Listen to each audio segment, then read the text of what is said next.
Welcome back. One final point before we go tonight. You can't make this stuff up. Turns out even the author of the new book, Fire and Fury, the one that's been dominating headlines all week, the author can make that stuff up. Michael Wolff, the author, admits that the stuff he wrote in this book is not necessarily true. What is true is the White House is a fraught environment. It's a stressful place to be. There's backstabbing, power grabbing. It's politics. It's messy and it's ugly. Every administration experiences that. Just like every administration experiences books targeting them. Now, this is not good for the Trump administration. I wouldn't pretend that it is. But you want to talk about stuff that you actually can't make up? Talk to me about Huma Abedin sending Anthony Weiner classified information and not being prosecuted for it.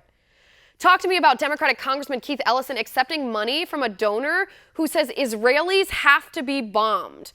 Talk to me about Minority Leader Nancy Pelosi saying Antifa doesn't represent the Democratic Party, but then DNC Chair Keith Ellison, the number 2 guy in charge of the entire Democratic Party, posts a picture on Twitter endorsing Antifa.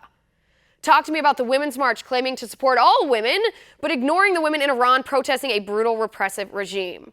Talk to me about the Hollywood starlet from the show Blackish, who actually claimed the Iranian people were protesting because they were sold an economic deal that didn't benefit them, like the GOP tax plan.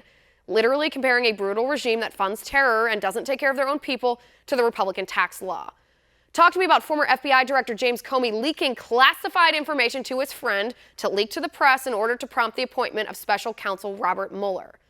Talk to me about Hillary Clinton paying Fusion GPS to pay Christopher Steele to put together a dossier with dirt from Russian sources tied to the Kremlin to launch political attacks on Donald Trump.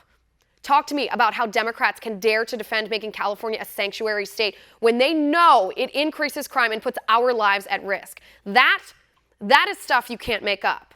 Funny how the Democrats don't seem to care about any of that. And that is my final point.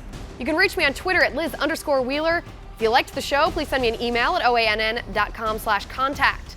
In the meantime, catch us here tomorrow at 9 p.m. Eastern. And until then, have a good night.